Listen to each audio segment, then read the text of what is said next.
Let's start with prayer. So, Jesus, we thank you again for the opportunity that we have to gather and to once again just to walk with John and to see what John sees, to hear John's words, and allow it to serve as an encouragement for us, and allow it to spur us on in a way that invites us to look deep into our own lives, at our own perseverance, at our own tenacity, but also to look at the, how subtle sin can work in our lives, um, and then how it is that we need to be a people who will encourage and invite others to come to know of your grace and your mercy.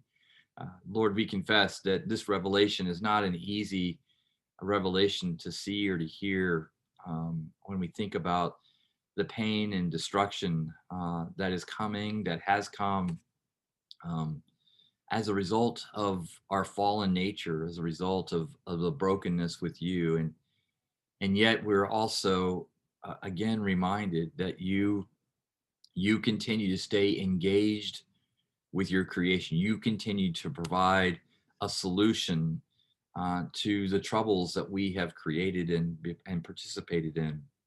And so we just ask, Lord, that as we open up the word again, we want the word to speak to us, and we want to become a part of the word in our world. And so we just invite you to step into our lives now and to guide our conversation and open our eyes that we might see the passages of scripture that we'll look at tonight in a new and different way. And we pray and ask all this in Jesus' name. Amen. So, my friends, what I want to do just for a couple of moments, I promise I won't riff at this time. I won't go off onto another tangent or a message. We'll get into some notes, and I appreciate the feedback that some of you have already given about the sermon today.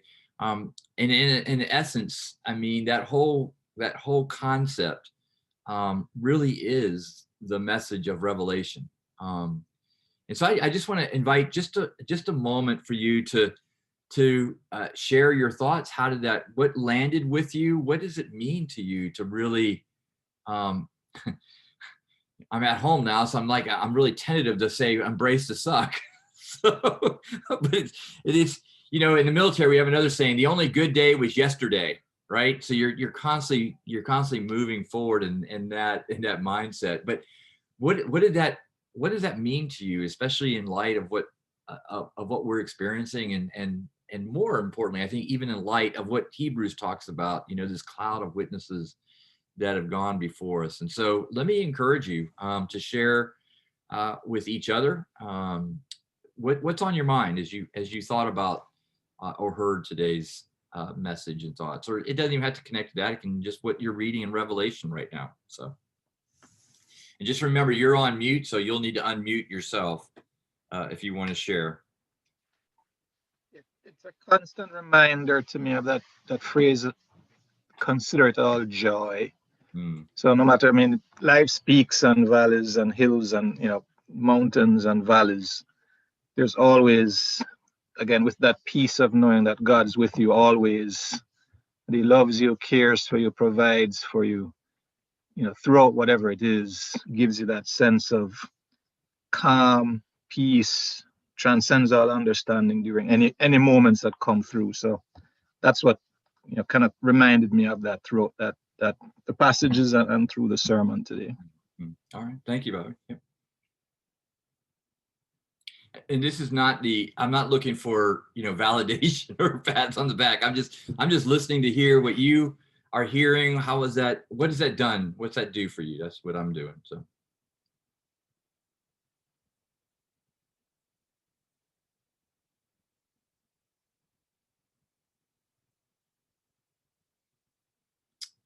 All right. Well, that's helpful.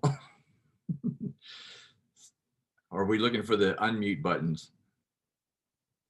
All right. Well, I'm going to go to the share screen. And then as I say things or whatever, if it strikes something for you, feel free to jump in and ask questions or thoughts in that. So we are in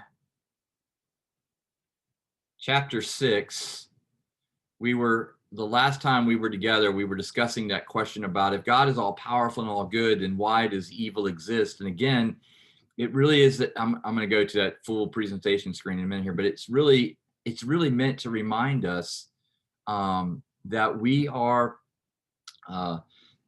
we live in a broken and hurting world, and we really do have to continue on. And that the theodicy question, when I say it over and over, about Jesus, being born in a stinking stable, when I talk about him being beaten, when I talk about him being crucified, when I talk about him being humiliated on the cross, stripped in front of everybody, the reason for that is that it's in the Trinity, you might say, or even in the crucifixion, that we really do understand that God does not detach himself from the suffering.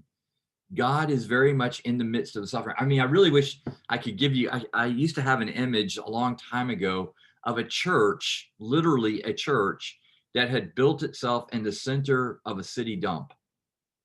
And people would gather for worship in the dump, right? And that's the meaning of incarnation. When here we are at Advent on the eve of Christmas, and we talk about Emmanuel, right? God with us. That's a tremendous strength for us. It's a tremendous calling for us.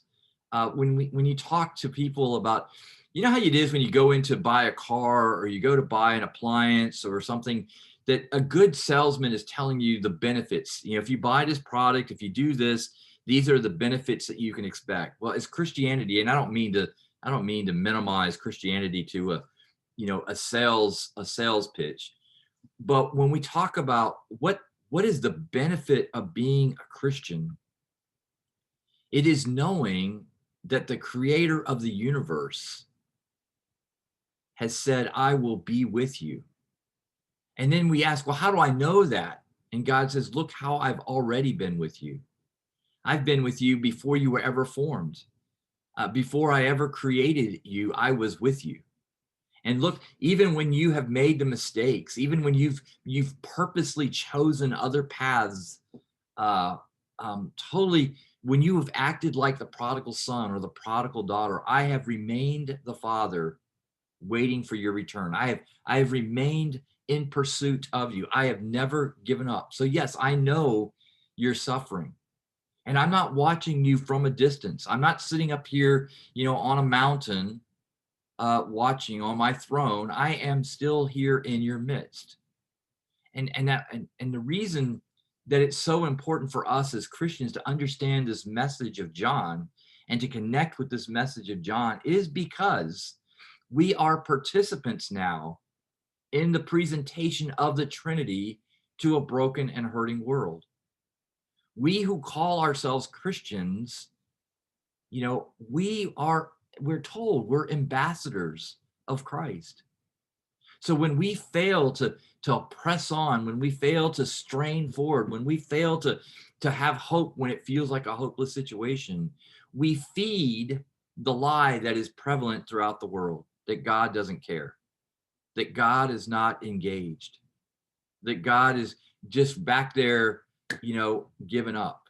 And so it really is important for us, I believe, as Christians, to understand our calling. And that's what John is saying to the Gentile Christians, and even to the to the Jewish Christians, that hey, you have been, Paul would say, you've been grafted in to a royal priesthood now. You share in the priesthood responsibilities, and Jesus is the high priest.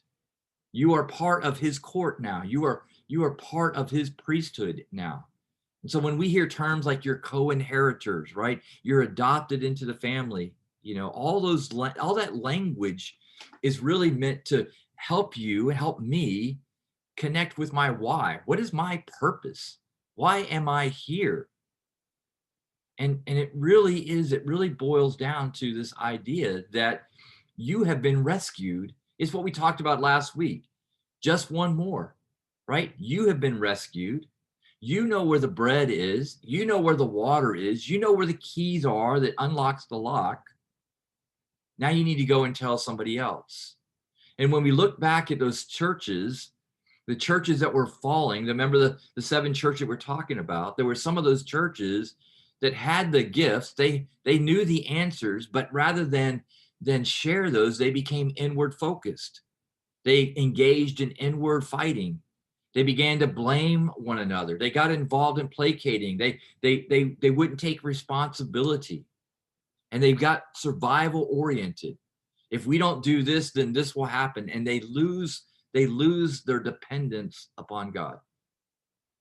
And so John is sharing all of that with us. And so here we are again, 2,000 plus years later, and John's vision still speaks to us because we're still walking in that same path. We're still doing the same things.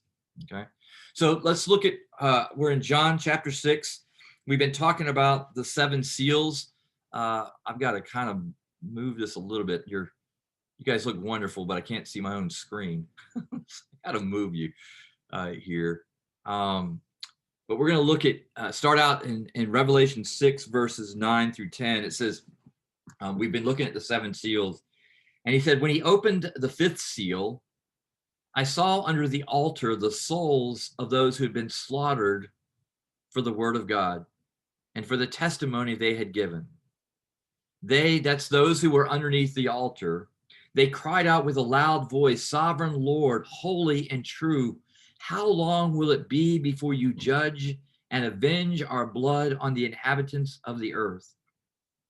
They were each given a white robe and told to rest a little longer until the number would be complete, both of their fellow servants and of their brothers and sisters who were soon to be killed as they themselves had been killed. One of the things that we notice in this verse, or these verses as we read them, one, this tribulation, these trials that are going to occur, that have occurred, and are occurring in that time frame, that Jews and Gentiles, Christians and non-Christians, believers and non-believers, are still all caught up in that. There's no bubble that goes around Christians. There's nothing that says you're now protected in the sense that no harm will come to you. Harm still comes to us. I think I said it before, Mama said there'd never be, I never promised you a rose garden, as the song goes, right? God's not saying, listen, in some places this would sound like heresy.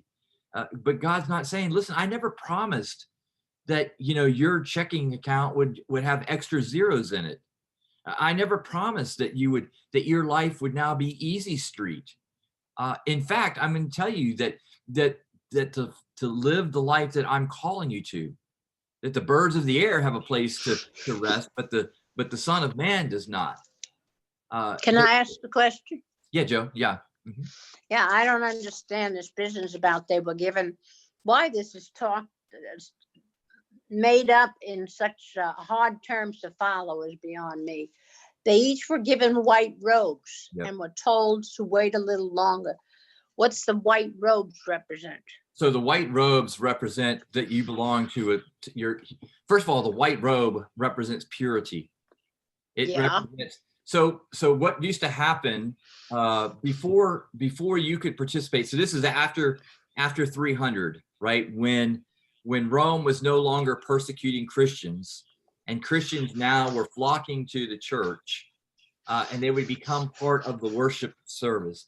Before you could ever participate in communion, you had to go through a year of training. So every Sunday when they would gather for worship, those that had not been initiated into the faith, right? You talk about a year-long membership class, basically, that on Easter Eve, the night before Easter, they would go down to the river and they would be baptized. And when they would come out of the water, they would be clothed in a white robe.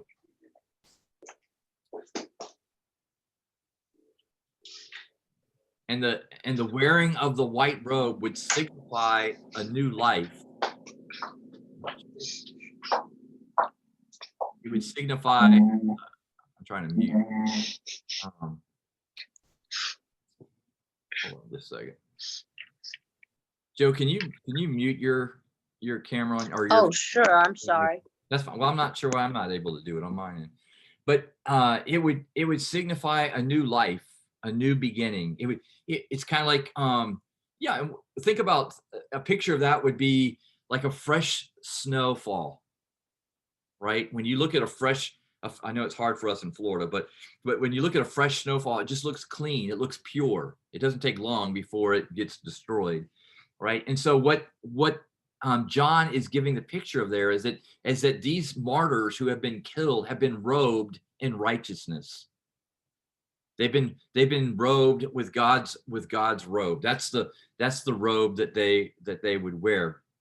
And so what we have here, this idea is that the altar, just like in our church, when you come in, you can, if you go in certain churches, certain denominations, and you look at the front area, right, the chancel area, you begin to see what is the center of worship. So if I were going in a Baptist church, for example, there's a good chance that what I may notice first is a baptismal, or I may notice the pulpit as the center. But if you go in a United Methodist church, or if you go into a Catholic church, you will probably notice that the communion table is at the center. That's the altar, right? And so the altar that's being described here, when we read here that when he opened the fifth seal, I saw under the altar. So the altar is the focal point of the Jewish worship. You remember that it was on the altar where all the sacrifices were made. It's where all of our blemishes were made clean and pure, right? And so this is located just outside of the temple building.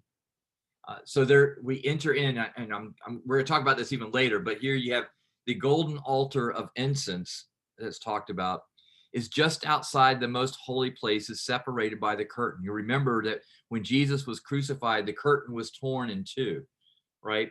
And so you have the altar that's outside of the temple worship.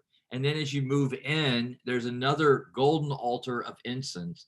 And then when I talked about Zechariah enters into the place called the holy place, the holy of holies kind of scenario. But all of this, including the wearing of the white robe, is symbolic for where impurities are cleared away. When we most of the time when we think of white in the sense of a white robe, right? Or if the bride is wearing a white dress, we think of innocence and we think of purity in that. And so that's what John is speaking of there. And then what's happening there is the question that's being asked continues to be when will those who have died for the faith, when will they be resurrected? Because the resurrection of the dead was the belief that was the sign of the end times coming, that was the sign of Jesus returning soon. And so they wanted to know, when is this happening? Because it just feels like everybody's being rounded up. They're being brought into these coliseums, and all we know is that they're being left for dead. And John has said no, and they cry. That's what they're crying out. And so now we pick up in verse 12. It says, when he opened the sixth seal, I looked, and there came a great earthquake. The sun became black as sackcloth. The full moon became like blood. And the stars of the sky fell to the earth as the fig tree drops its winter fruit when shaken by a gale. The sky vanished like a scroll, rolling itself up, and every mountain and island was removed from its place. Then the kings of the earth and the magnates and the generals and the rich and the powerful and everyone, slave and free, hid in the caves and among the rocks of the mountains, calling to the mountains and rocks, fall on us and hide us from the face of the one seated on the throne and from the wrath of the Lamb, for the great day of the wrath has come, and who is able to stand? And so what we have here in those few verses is a radical reversal of the present state of things. The present state of things are the generals, the rich, the wealthy, the educated. They all seem to be in control of everything. The sun seems to be shining the way it's supposed to shine. The moon, all the cosmic things seem to be happening the way they're supposed to happen. And John is describing a cosmic disturbance but it's not meant to be interpreted literally. So if you go outside and you look for a blood moon, right? Or if you go out and you're looking for the what's it say, that the sun become black as sackcloth, right? If you're sitting behind a science journal and you're trying to figure out, okay, when will the sun burn out? When will it no longer exist? Well, it's like millions of years from now. So does that mean that's when Christ is returning? There will be a time when people are trying to figure out, is that, the sun is about to burn out and we're going to freeze to death. But John's not trying to give us a timetable. He's not telling us, go outside and look at the things around. Instead, what he's doing once again is he's showing a connection to the Old Testament. It's really amazing to me, or insightful to me, I think, is to stop and think about these writers and John sharing this vision. They don't have a Bible like we have. They're not able to go and thumb through and say, oh, I wonder what Isaiah was saying on this. I wonder what Zechariah was saying. This is tradition. This is stories that have been passed down from generation to generation, that have been told over and over. And how many times they go back and they refer to the words of the prophets is truly amazing to me. And so these were images that were often references in the Old Testament as the day of the Lord. I mean, Israel was always living in this time period of having to battle against an enemy. They're always wondering, when will we experience the victory? And they were also living in that period of every time they seemed to get in trouble, there were consequences for when they did something wrong, right? If you go down the interstate and you're speeding and you suddenly see flashing lights, there's a consequence for that, right? And so we know that for Israel, the consequence was always another nation would come and they would squash them. God would use these other nations to bring them back into some kind of accountability. And honestly, what was happening is that the world was happening as it was, and religious leaders would come and say, here's how we should interpret what's happening. Here's the reason. So some have said, for example, 9/11 occurred because we have fallen away from God. We've no longer been dependent upon God. Some have said, hey, 9/11 came because we took prayer out of school. Now, I don't agree with those things. But what I am saying is that we look, when bad things are happening, we're looking for ways to try and understand meaning and suffering to that. And John is saying, listen, this day of judgment, these things that I'm seeing and expressing in this vision, they're twofold. One, they're connected to what is yet to come, but they're also connected to the judgment of what it means when we are a rebellious people, right? And so these images that they were looking for also meant that the day of restoration for Israel was on its way in that process. So that's what John is doing with these situations. Yeah, Denise. Hey, the study Bible that I'm looking at says that that John may be using the language to parallel the events associated with the eruption of Mount Vesuvius that was still fresh in the minds of his audience. Okay. Yeah. What do you think about that? I think it certainly is possible. It goes to what I was just saying, that we look at these catastrophic events, and obviously that would have been a very catastrophic event in their day and age, and people would say, hey, does this mean, that Christ is on his way? Does this mean Israel is about to be restored? And so that's how they would go about trying to interpret that. The challenge for us, right, is that we still live in that period of tribulation.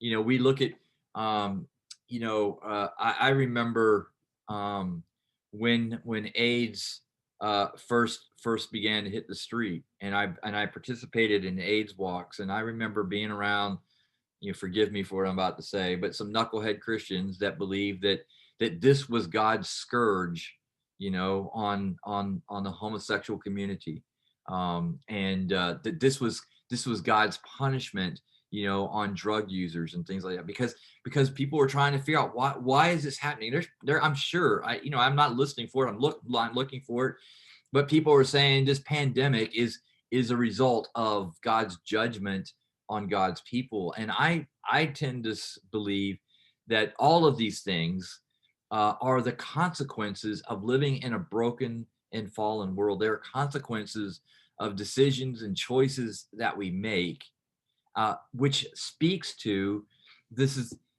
it's all connected to our rebellious nature.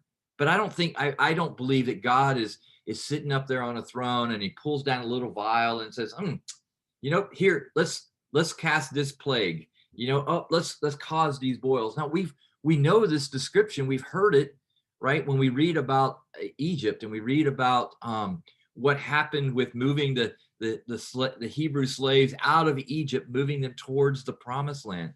But again, I'm gonna suggest that John is calling us back to see those things, because this is why it's tricky. At the same time, John is saying the Lord is on our side.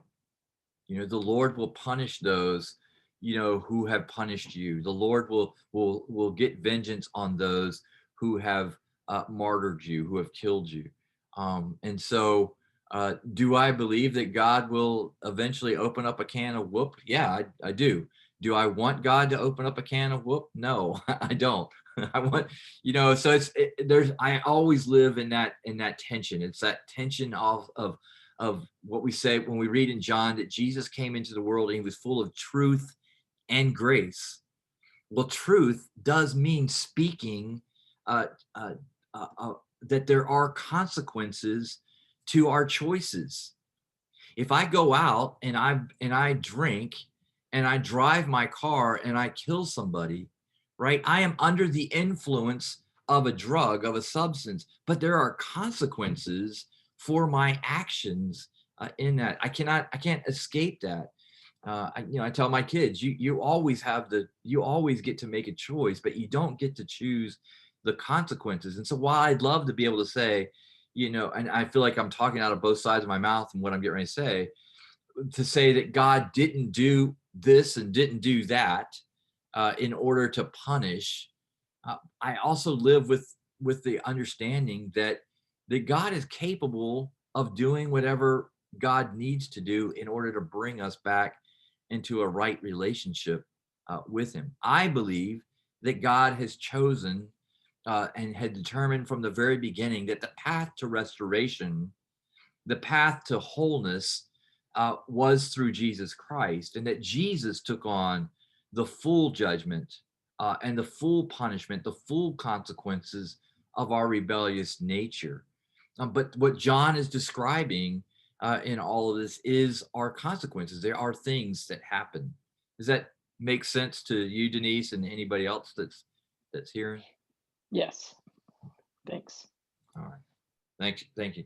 So the next thing we have to think about is that we're talking about a group of people who have learned how to navigate. They didn't have GPS, right? They didn't have Siri to say, hey, how do I get to this close Walmart? What they navigated by, the ways in which they would make directions of their lives. So this is kind of that symbolic kind of thing that I'm talking about, is they would navigate by the stars. They would navigate by the sun, or where the moon was at. And, I'll joke around with Matthew. He's like, what time is it? And I said, well, where is the sun at?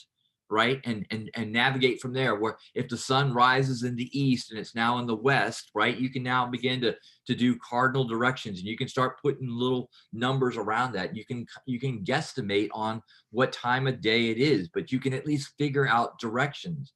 Well, when the sun, the moon, the stars, the mountains, all these navigational tools, when they're used by the sea and by the land, and this description is coming that they're going to be darkened, that they're no longer be available to you. What John is saying in essence is you're going to be living in a time when it's hard to discern what is truth, to figure out where your north is.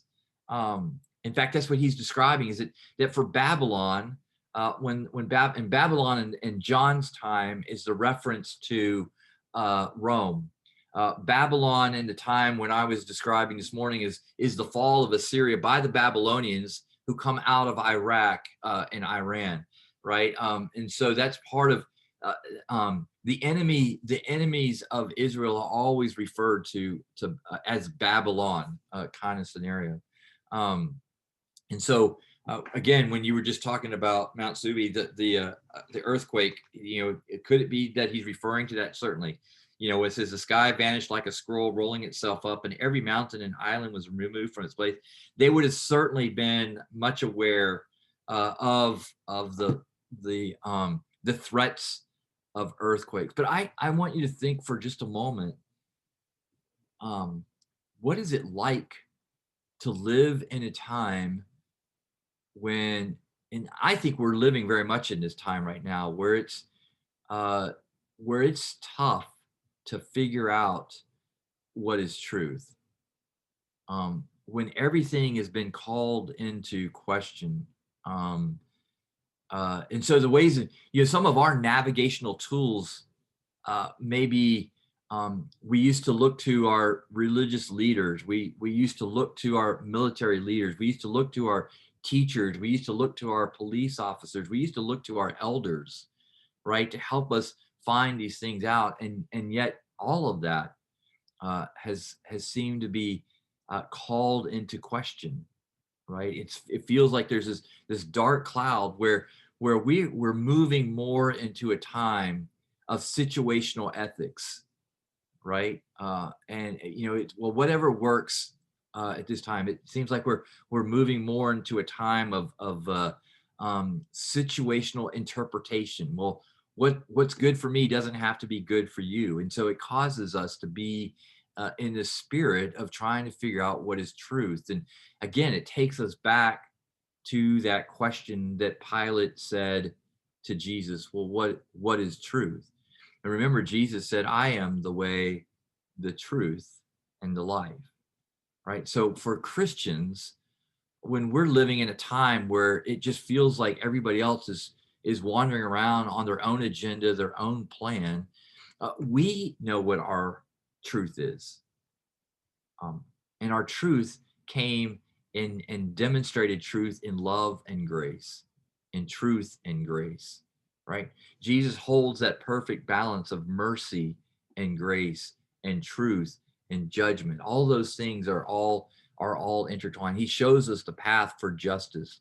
He teaches us how we're to interact with those who are marginalized by community. He compels us, he propels us, he calls us, to be champions for the widows and the orphans, for those that lack the resources to make it in the world, right? And so when we allow ourselves to get sucked into the agendas of people who really don't have a true north, who don't really have a principle-based life,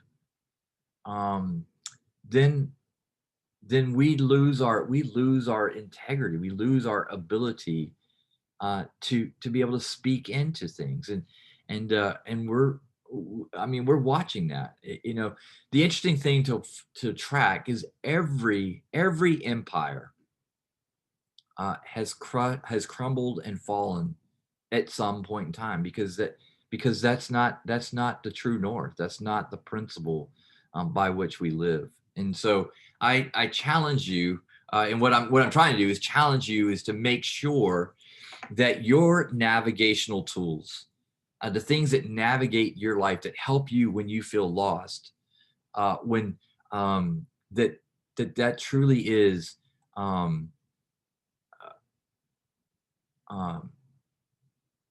it's truly calibrated, oriented, as I was going to say, to the message of Christ. I just believe that everything that you go through, that you're facing, you're asking the question, what is Jesus's perspective on this? Holy Spirit, guide me in this. I'm not talking about, what clothes to wear, what food to eat, but I'm talking about the big things, the things that impact us. Lord, how do I trust these people that, your word tells me that I'm to submit to those who are in authority over me? How do I submit to those who have betrayed that trust? You know, because if I come across as being naive or gullible or desperate, how in the world do I attract people to the message of hope in a world, you know, that's really chaotic and confusion? And so that's, I mean, my journal entries are like that. They're like, you know, Lord, I'm at odds here. How am I supposed to do this? Because I cannot step into a place that says just Jesus and me, because Jesus didn't call me, just as he didn't call you, to just hold on to this truth to yourself. He called us to share it. And you know, I don't know if I've told the story here or where else, but I, you know, I talk about a guy who falls into a pit and he's trying to get out, and you know, a pastor walks by and he throws down a prayer, and a lawyer walks by and he throws down, you know, the way in which he could sue the person for digging the hole, and a doctor walks by and throws down a prescription, but the guy is still stuck in the hole the entire time. And finally, this one guy is walking by and he calls out to him, and Barney jumps down in the hole with him, and the guy is like, "This is great. Now the two of us are stuck in this hole together." And the guy says, "Hey, don't worry about it. I've been in this hole before, and I know how to get out." Well, that's the life of a Christian. We've been in these holes before. We know the consequences of sin. We know what happens when we live a rebellious life, and we know the way out. And the way out is to surrender to Jesus and to say, "Help me, show me the way." And to trust that in that pathway, there's times when we're trying to climb up that wall. We still try to do things by our own power, by our own strength. We put our trust in the wrong things, and Jesus still remains by our side. And we know that, but we have to be able to tell other people that. We have to be able to share that with other people. And so we have to become those navigational aids for folks. And then to do that, we have to make sure that we're calibrated, right? That we're oriented in the right way. That's why you'll remember, I mean, I think it was one of the first sermons I preached here about remaining in Jesus. If you remain in me, I will remain in you. Now, Jesus always will remain in us, but he's really talking about, if you remain connected to me, you'll be calibrated. You'll walk closely with me. Yes, there'll be times that, you know, again, it's like taking Farrah out for a walk. There's times that she's right where I want her to be. And then there's times that she thinks, you know, this would be a good time to chase that lizard. And I'm like, wait, come back. Or sometimes I let her to, you know, and help her realize, hey, this leash is only so long, right? Now, we're not on a leash. I'm getting ready to destroy my own point here, but just understand that God navigates us that way. He gives us movement. He gives us freedom to move, to come back and forth. But the more that we're calibrated, I think it's even more important, because I think we're living in a time, as I've said, that people really don't know where to look in order to find the things I've talked about: love, joy, peace, and faith in that. So the fifth and sixth seals that we've been talking about address the Jewish expectation for the restoration of the kingdom of Israel. And John is saying to them, listen, the restoration work has already happened. It's in the process. Let me say it that way. The remodeling has begun. That's why we say we believe in the Messiah. We believe that the things that they were looking for has already happened, right? We mark history, you know, by the birth of Christ, and we mark history through that. But the Jews were looking for two pieces of evidence. One was that the righteous dead would be raised to participate in the restored kingdom. So when they're talking about the righteous dead, they're talking about people who had been led into captivity into Babylon, who had been led into captivity by the Assyrians, who had experienced, you know, like Daniel and those folks, that they would literally raise up from the dead and begin to walk the streets. And you can kind of see that in 1 Thessalonians. But also that the enemy of God's faithful would be overthrown, that they would no longer be suffering this persecution that they were experiencing. And so their question, you know, which came early in this verse, is this: sovereign Lord, holy and true, how long will it be before you judge and avenge our blood on the inhabitants of the earth? They're living in that they're living in that not yet moment. And I wonder if we Christians take that serious enough to realize just how challenging it is to understand the not yet experience that you're living in. That's why it's important to me that we understand the embrace the suck kind of mentality, because if we don't, it becomes way too easy to give up. Instead, we go with that idea of living in a house that's being restored, or I've used the example of building an aircraft while it's still in flight, right? It's messy, it's hard, it's got bumps along the way. And there's times that you just want to throw your hands up in the air and say, it's not worth this. And John is saying, listen, you're waiting for it to begin. I'm telling you, it has already begun. Jesus, the first martyr, is what John would say, has already been resurrected.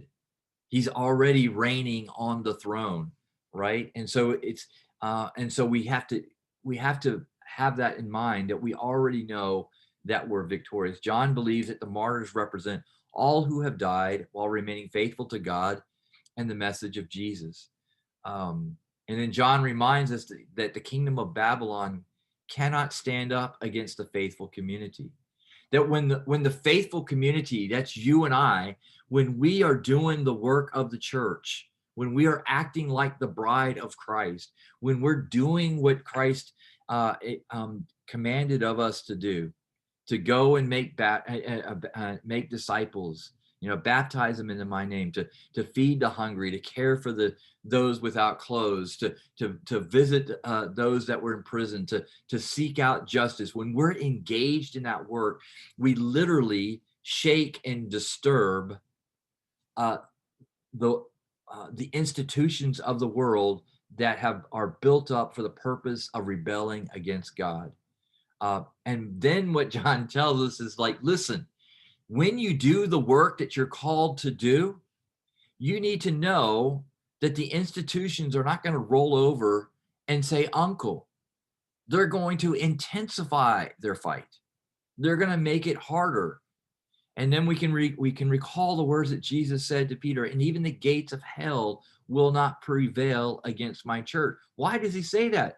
Because he's saying all hell is going to break loose against you, to try and silence you, and trying to quiet you, try to exterminate you, to keep you from proclaiming this message, this truth. Where are we at? How are we hearing this?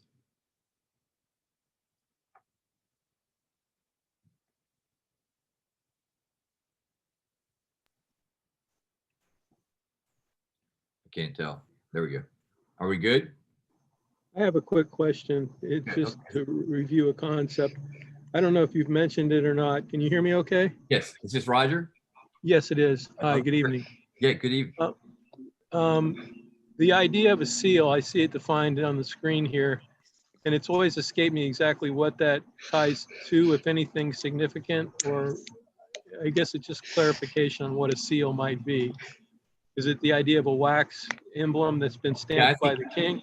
Yeah, I think I would think of it as like, that when you're marked with the seal, it's in some ways it's a stamp, in some ways it's whatever it is, it signifies someone of authority, someone of power has closed this document, and only certain people are authorized to open the document, whatever that might be. So if it's helpful to think about the seal as like, the wax imprint that has the emperor seal on it, that would work. Yep. I'm just curious why he may have used that kind of mentioned it in those series of seals. It's just kind of Well, why do you think he might have done that? Maybe just to mark each phase of the process that he was trying to explain would be my only guess. Okay. Well, it can be that. It can be, again, who is it's Jesus who's opening the seal. As we see those things, and the people who are actually having a chance to see what's inside the seal, right, are the one is John, and because of John, we're able to see what's inside the seals, and so we participate, in the work of the righteous people, which is to tell people about what is yet to come. We haven't read 12 yet, have we? Chapter 12. No, verse 12. Yes. We did? Yeah. When he opened, that's what I just was talking about, was the earthquakes and the navigational aids and the sun, the moon, the stars.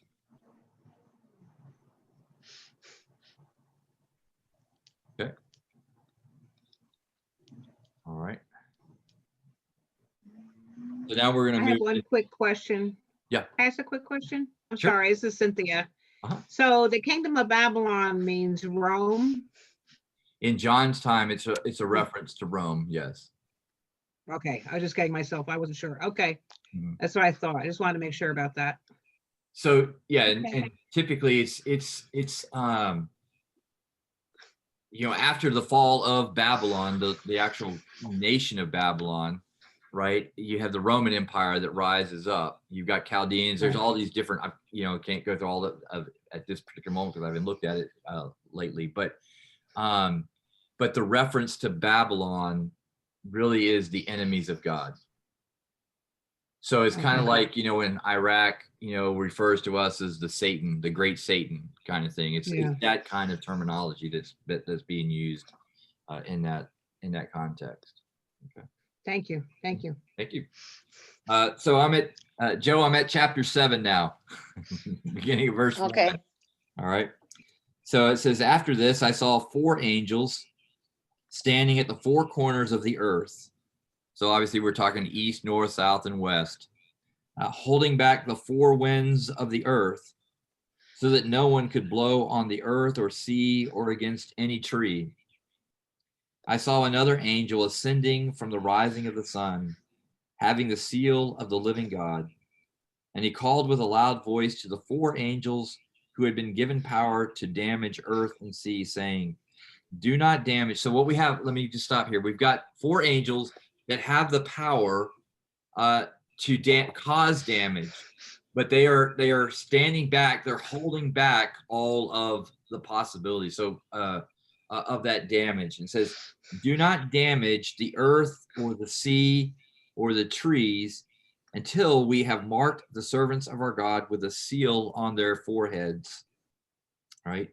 And I heard the number of those who were sealed, 144,000, sealed out of every tribe of the people. And I'm going to talk about those in just a minute. I'm just going to read through. I'm going to skip through verses 5 through 8. But what you would discover is that it represents the 12 tribes of Judah, of Israel, right? And you'll see that as you look at the number, each one of them is 12,000, right? And so John is obviously talking in symbolic language. Now, how many of you have ever been approached by the Jehovah's Witness and they talk to you about 144,000 people and right? This is where they're getting this from, right? And so that's the danger of taking things literally, right? Because then you start asking questions. Well, then what happened to the 144,001 person? And there's another, and they get caught up in trying to explain what's happening rather than just understand that what John is talking about, what it represents is a full complement of people. Well, what's a full complement of people to God? It reminds me of a story that Zig Ziglar tells. Zig asked his mom. He was like, I think Zig was like the 12th child of 14. Whoa. And he said to his mom, why do you have so many kids? And his mom said, well, at what number did you want me to stop? Right? Because he's number 12, right? So, if she had stopped at number 6, he would never have been born, in that process. So we could ask that question is like, well, what's a full complement to God? Well, I ask it in a little bit different way. Is it a victory for God if one person is lost? Right? So I don't know what a full compliment is to God. I don't know when God says the boat's full, no more room in heaven. So there's a part of me that wants to say, well, I hope that I already know this. So I'm being a little crazy here, but I hope I'm one of the numbered, right? But God didn't rescue me so that I would be selfish. God didn't rescue me so I would just be all about me. When I became a Christian, I said I want to be like Christ. And to be like Christ is to say, I want to be filled with compassion for the lost. And I want to be a person that says that God's table always has room for one more. So I don't know what God's full complement is. I just know that I have a responsibility to keep trying to bring one more to the table and one more. And I think that's what John is really trying to say here when he says that do not damage the earth or the sea or the trees until we have marked the servants of our God with a seal on their foreheads. And I heard the number of those was 144,000. We're in the business of trying to make sure that people have this seal. Now, what is that seal? The way I would describe it, and I'll talk about it, is the way in which we prove that we're parents, right? It's through a birth certificate. That's the seal, right? And so I say to my kids, our names on your birth certificates prove that we're your parents. And I'll say, there's never anything that you could ever do that would cause us to erase our name from your birth certificate. Well, if I, as a human being, can say that about, kids that can drive me nuts, right? If I can do that, do you think God would really want to erase God's name from that he would want to remove the seal? But that seal, is the mark that we're owned, we're controlled by God. Now, those are two terms that I don't think any of us like to hear. No, none of us want to hear that I'm owned or I'm controlled, which speaks to the challenge, the tension that we live in to our rebellious nature, right? Again, I remember when I had my first dog, Bear, who was a lab. My poor congregation, they heard so many sermons that dealt with Bear, because I would just observe and I would learn so much. And when Bear learned to be submissive to me, the master, life was so much easier for Bear. I mean, that dog could be fat, dumb, and happy at that particular point. Life was good. But for a while, when he was a puppy, right, that dog was going through, and we don't train through beating. We don't train through, spraying hoses on, any of those kind of things. It's just a loving, gentle approach. We're basically trying to convince the dog that it's winning the mind of the dog is what I'm trying to say. That's what Paul talks about, that we're to no longer be to no longer conform to the patterns of this world, but to have our minds transformed, right? So we're in this process, you and I are in this journey of allowing God to influence our mind in such a way that we will allow God, and this is crazy, that we'll give God permission to own us and control us. We Another don't. question. Yeah, Joe.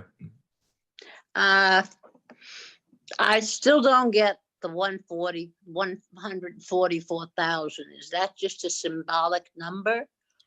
Yeah. Oh, Yeah. I mean, of course, the rest of the world, there's millions of people. So how do we, Billions. with the 144? Yeah. So John is really just trying to tell us that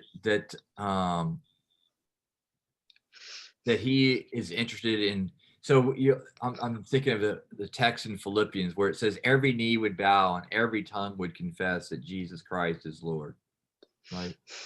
When the trumpets sound and the people from the north and the south and the east and the west will begin to come towards the sound of the trumpets. So John is just using the same language to say that in God there is no Greek or Jew, there is no Gentile or male or female or free, that all are part of the kingdom of God. But he chooses this number 144,000, because there's 12 tribes. I mean, he could have in the number 12, just like 12 disciples goes with that number 40. It represents wholeness. It represents completeness.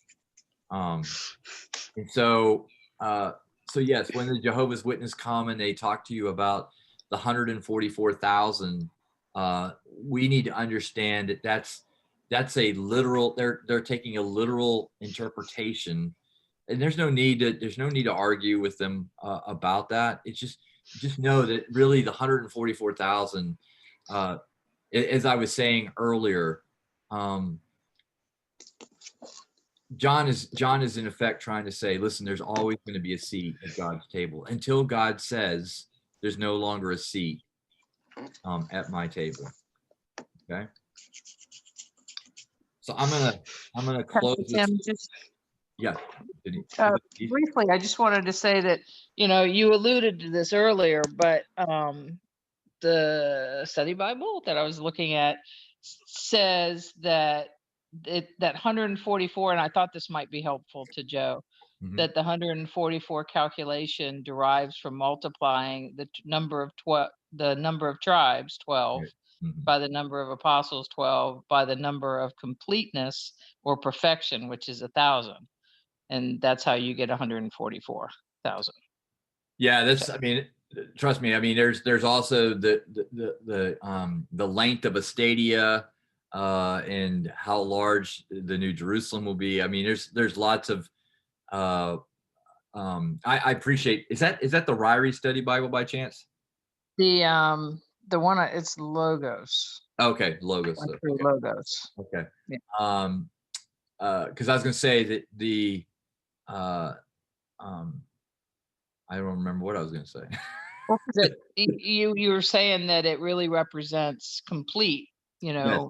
and so that, but there was a number, a calculation sort of associated with that. Yeah, I was going to say there's always a variety of different algorithms. We honestly try and take something that actually can be rather simplistic, and we want to complicate it. I'm not saying you. I'm just saying it really, if it was 144,000, why in the heck are we wasting time 2,000 years later? Because we're done. We didn't make it. Yeah. We missed the cut. Exactly.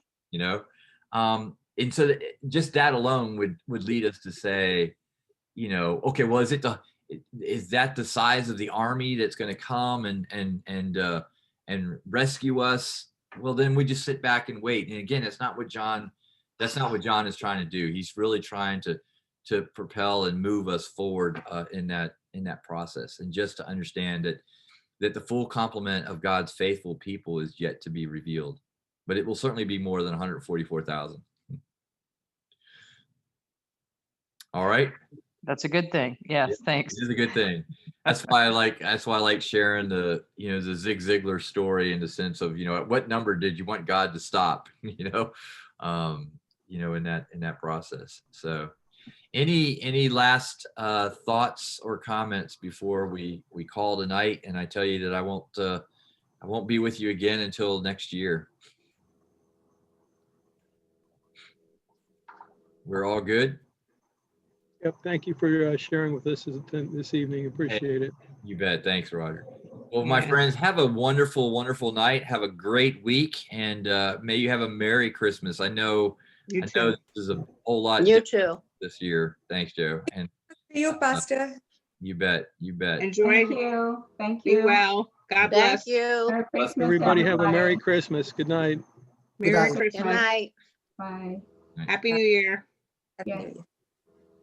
Thank you. Night.